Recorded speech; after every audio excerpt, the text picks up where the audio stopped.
Greetings, everyone. Thanks for tuning in to Topic UFO. I am your host, Rick Schooler. Tonight, we're going to be speaking to Denise David Williams, who is a film producer with Make Magic Productions in Los Angeles, California. She'll be joining us via Skype here in just a moment. Denise is working on a new film about Dr. John Mack. And very interesting story here. For those of you that aren't familiar with Dr. Mack, he was the Harvard psychiatry professor who, after reluctantly agreeing to work with these alleged alien abductees, and then coming out and stating that he actually believed their story, he was shunned and took a very bad turn in his life. Very amazing story, so can't wait to talk to Denise. Before we get to Denise, I just wanted to mention a couple of quick things to you. Number one of our viewers out there is working on a new project, and I told her I would give her a shout out about it. She's working on a new international online network that promotes unity through art. So if you're into art and or unity, you may want to check out her site. You can do so at www.unity.gallery. It's free and it's open to everybody. Also, coming up, the 2014 MUFON Symposium is coming up on July 17th through the 20th. It's being held at the Crown Plaza Hotel in Cherry Hill, New Jersey. This is the 45th annual MUFON Symposium, and it appears the theme this year will be UFOs and the media. So if you want to check out that, or you want some additional information, you can do so at mufonsymposium.org. Okay, we'll be right back. Just a minute, we'll be speaking to Denise David Williams. Don't go away.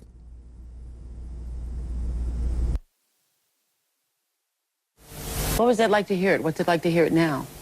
It's easier now because I've heard it so many times, but it still brings up emotions. And that's what made me believe that something happened, because I couldn't deny my emotions. I heard your own father didn't believe you until he heard the tape. Now, that is sort of what we call one of those blood-curdling screams. That's, you know? Well, it's not that my father didn't believe me, but it's just to hear the story. It's hard to fathom. It's hard to accept. But when he saw the tape and heard the emotions associated with it, he knew there was something there. And for myself, I knew there was something real there. Dr. Mack, what does this all mean? What is all of this, you know, the book where you talk to hundreds of patients and describe in detail what they say they have experienced, you with your credentials coming from Harvard, what do you think this all means? Well, let me explain first why I concluded this is not psychiatric, why these people are not psychiatrically disturbed. What? Because I was concerned, when I first heard about this, I thought this must be madness.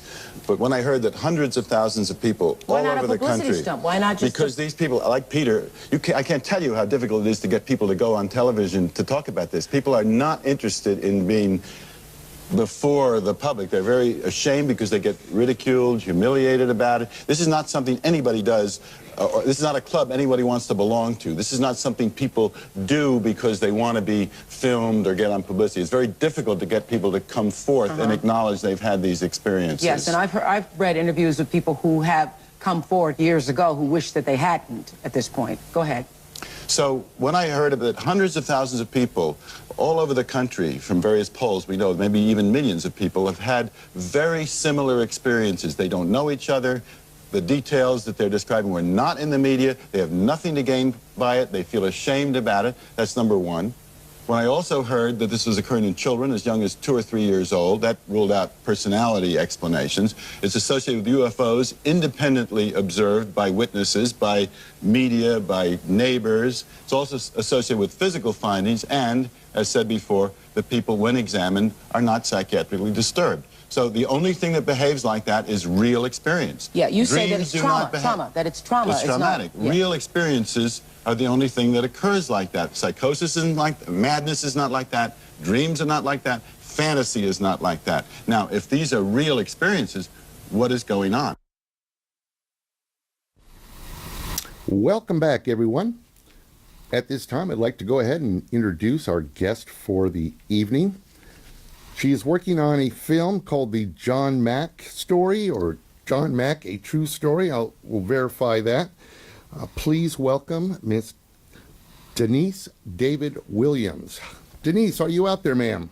I am. Hi, Rick. How are you? I'm doing great. Thank you so much for being on the show tonight. As I told you, I've had a few different producers working on different films over the past couple of years of doing this program, but I don't think I've ever had anyone as accomplished as yourself. You have quite the successful background in the film industry. Thank you.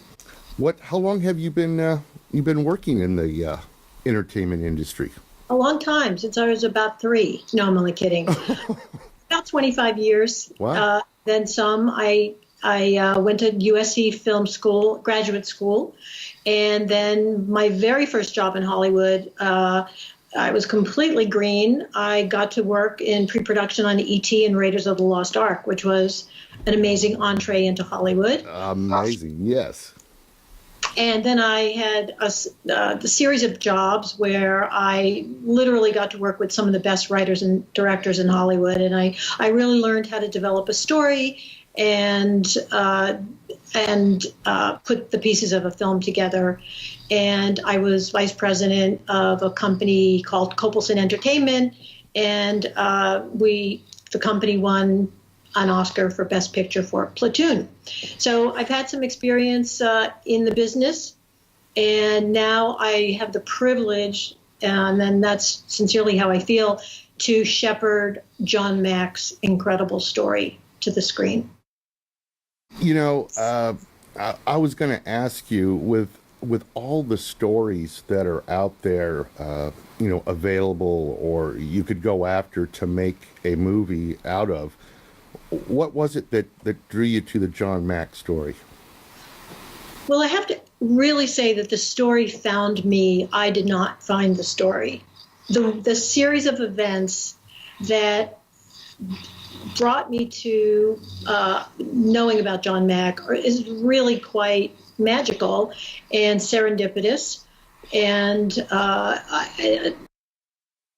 my ears started ringing out of nowhere, and I couldn't ignore it.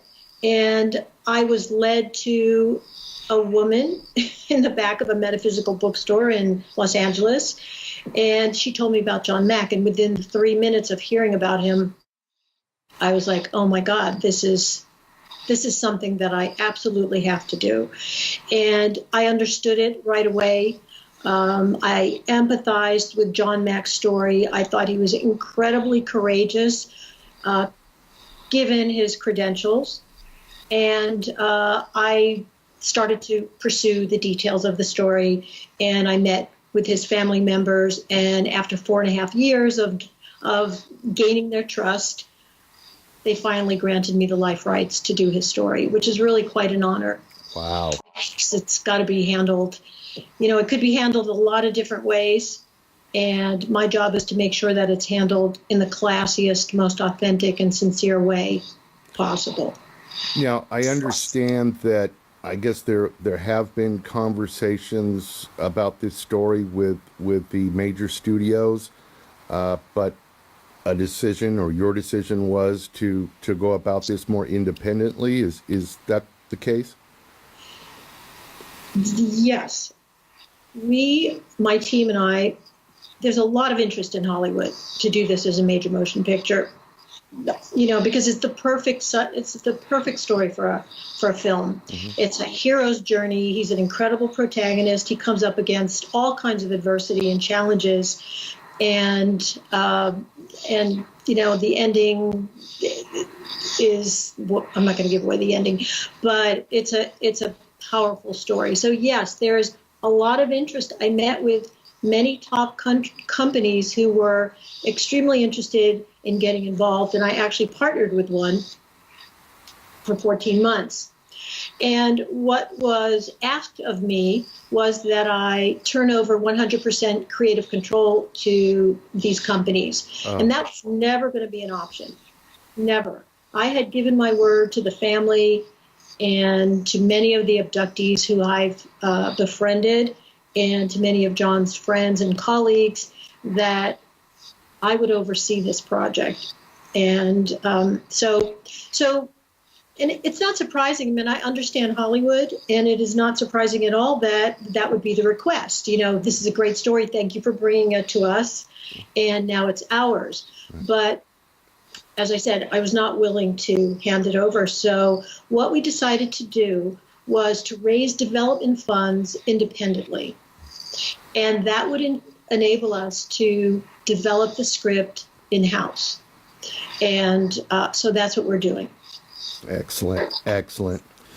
So can you, for the viewers that may not be familiar with John Mack, Dr. John Mack, can you just kind of give us a brief overview of what happened to this man? Yeah, absolutely. So Dr. John Mack was an esteemed professor of psychiatry at Harvard. He was a Pulitzer Prize winning author. And he was a very respected doctor and scientist, world renowned.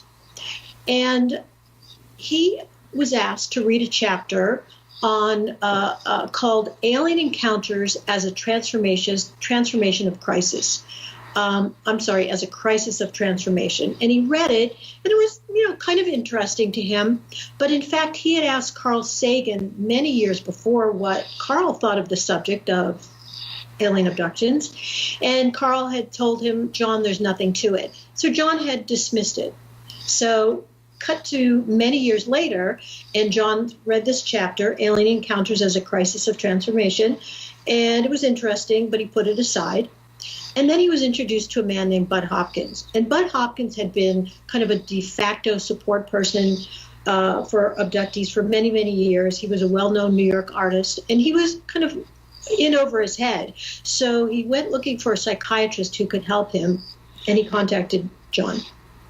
And John was reluctant, but he became curious what the underlying psychiatric syndrome might be to the phenomenon. So he decided to meet over 200 abductees, but he was embarrassed to meet with them in his office at Harvard. So he set up a makeshift office in his home, in his son's bedroom. And one by one, these abductees came, and he went to a great deal of trouble to keep them apart so they wouldn't influence each other. And he used his entire psychiatric arsenal to test them. And John was shocked with his findings. He said, I know mental illness, and these people are not mentally ill. They are not lying, and they're not crazy. Someone has to champion them. So what John did was travel the world to corroborate their stories. He met with Australian Aborigines. He met with African shaman, and they were telling the exact same abduction story. John said on one of the talk shows, when you have an African bushman and an upscale New England housewife basically telling the same story, that's a conversation we need to take seriously. Unbelievable stuff. Now, he gathered all this information, but then at some point, I guess, when he went public with his findings, that's kind of when all hell broke loose? Exactly, and that's the very next thing that happened. He put his findings in a best-selling book, Abduction, and he went on a worldwide media tour. And when Harvard saw their head of psychiatry on national television basically saying aliens were real, they were mortified. And so what they did was they convened a secret committee to try to discredit him, to take away his tenure, to ruin his reputation. And for 14 months, they put him through the equivalent of a witch hunt. He was mocked in the press. His colleagues stopped talking to him. His wife and his friends thought he had lost his mind. But the incredible thing about Dr. Mack was, even though he hadn't gone looking for this, he believed he had stumbled on something that had great value and was truthful in some way. And he did not turn away. And he continued to champion the abductees literally to the day he died. So he, in my opinion, was truly a modern-day Galileo, because he was taken down a path, and he had the courage to continue down the path, risking everything, really, because it ruined his reputation a great deal. His wife divorced him, and to this day, many of his friends think that he committed professional suicide. Right. What, I was thinking about it just today, and I'm sure we've all had those times in our lives when we have been shunned for some reason or another. But something on the scale of Dr. Mack, I just can't imagine what that must have been like. I mean, because here he was, this Pulitzer Prize winning psychiatric professor at Harvard, and basically just cut down like weeds, huh? Yeah, pretty much. I mean, if you look at some of the headlines, it's just shameful that this esteemed doctor would be mocked in the press like that. But, shifting a paradigm, which is what John Mack was really asking for us to do. I mean, Harvard said, John, if only you had said you had discovered some new psychiatric syndrome, but John, you're asking us to redefine reality, which is exactly what he was doing. And, that's important. That 20 years ago, he was just on the cutting edge, but today, that's a conversation that we really do need to take seriously, because in Western culture in particular, we are very, if we don't see something or we don't feel something, we tend to say it doesn't exist. Even the concept of intuition, which is something that John opened to, by his own words, he described that he went from being a left brain, materialistic, worldview, rational kind of guy to becoming an intuitive, heart-based, spiritual man. And so, at the very heart of it, just even if we have a conversation about intuition, which in my opinion is the beginning of the conversation, because we are all, as humans, we are sixth sensory, but we tend to only give credence to our five senses. So even for that small portion of the larger conversation that John initiated, our culture is hesitant. People will use the expression, God, I had a feeling about that. Or, something told me not to go to work that day, and then something horrible happened. So we'll entertain that subject in a very superficial way, but actually have a conversation in depth about what it means to use all of our senses and to open up to a larger paradigm. That's a conversation that we need to have. And that's why this film is really urgent. It's urgent to ignite that conversation about who are we really? Are we alone in the universe? Is there more to than what we just see and feel? In my opinion, absolutely. And it's a conversation we should take seriously. If this movie gets made, how long do you process do you think that will be? How long does it take to put together a movie like this and to get it out on the screen? Well, let me say this. I'm 7 years into this process. 7 years. So, but I believe that those 7 years were the heavy lifting years. And now we, as I said, once we have our development funds, we'll develop a script within 3 to 6 months, package it, and go into production. So it really depends if the people who all around the world, and literally I'm contacted by people all around the world who love John, who admire John, who defend John. If people will step up and give whatever they can to contribute to this film, which is truly about and for all of us, then this process will happen quickly. I would say within the year, we can be in production and heading toward a theatrical release. That is completely realistic. And where can people go to contribute to get this film going? They can go to johnmackmovie.com. That's our campaign.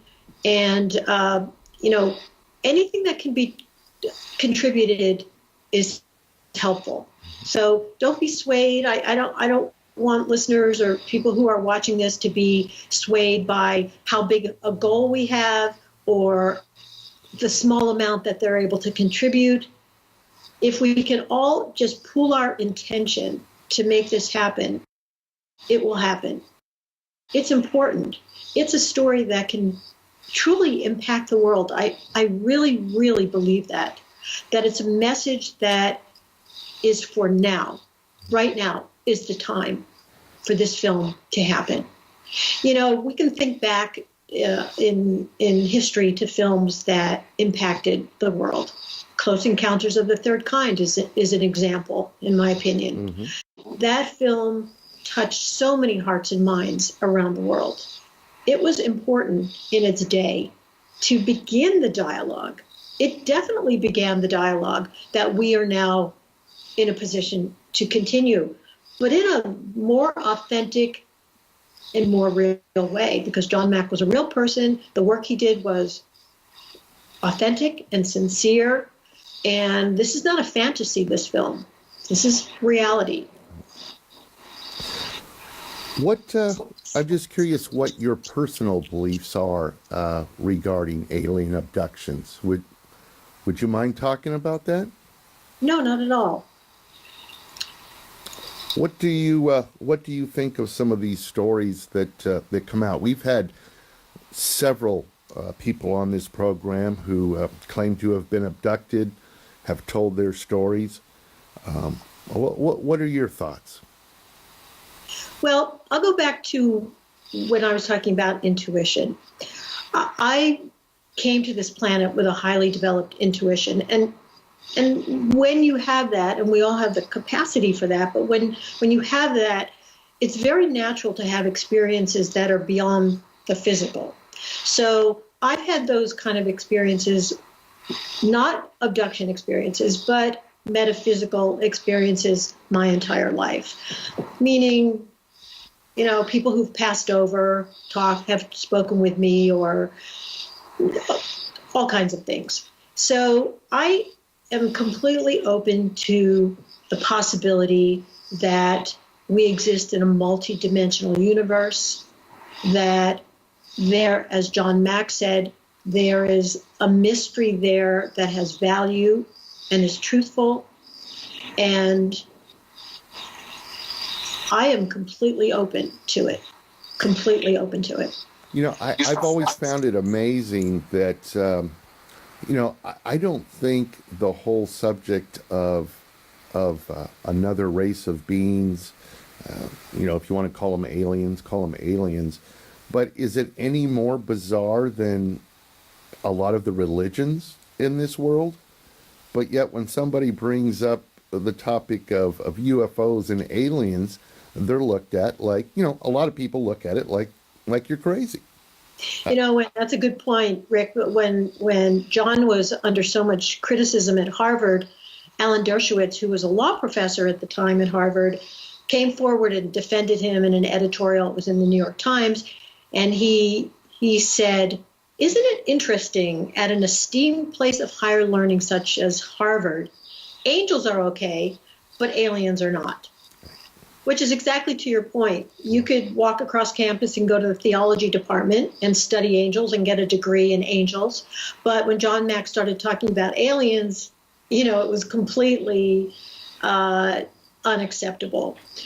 Also, something that I find really interesting is our founding fathers wrote about aliens and the UFO phenomenon. You can go to the Library of Congress and read records of George Washington, John Adams, Thomas Jefferson, talking about their metaphysical experiences and their experiences with sightings. And there's also been very compelling arguments made that the Bible references alien abductions and sightings, and very compelling arguments when certain passages are dissected. Well, I think a lot of people feel that the alien topic, the UFO topic in the Bible are probably, if you were to mesh those two together, the truth would be somewhere in the middle. Somewhere. Yeah, probably. You know what I'm saying? Yeah, you're right. Well, listen, Denise, I want to thank you for coming on the program and telling us about this film. Again, can you repeat the URL again? Yeah, it's johnmackmovie.com. All right. And like you say, every little bit helps. How many people are there in the world, working class people? There's got to be enough to make this happen. Exactly. People who, want this topic to be, brought out into the open, people who love John Mack, people who believe that it's time for a paradigm shift. I mean, there are so many across the board reasons to help bring this into being. If each person just gave whatever they could, we would more than get there. So I'm really asking that, folks do what they can, and it will be an extremely valuable contribution. I promise that. Thank you so much for taking time out of your day. I know you're a very busy woman, so I appreciate it. I'm sure the viewers appreciate it. And thank you again. Thanks so much, Rick. I appreciate it. You have a good evening. You too. Bye-bye. Bye-bye.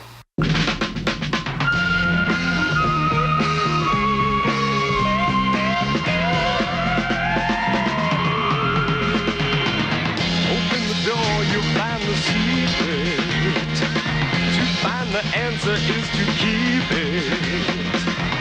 You believe it when you find something screaming across your mind. Green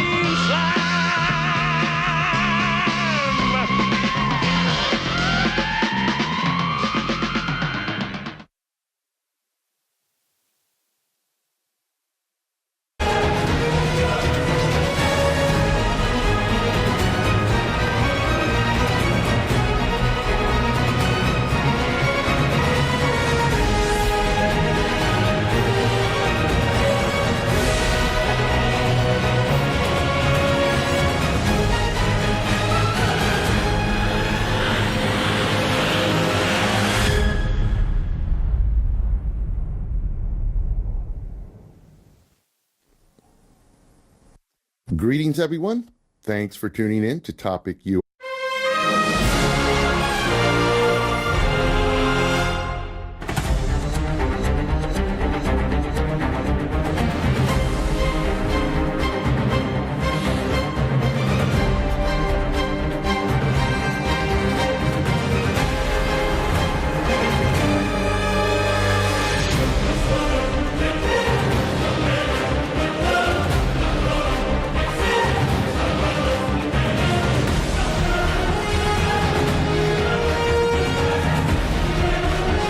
UFO.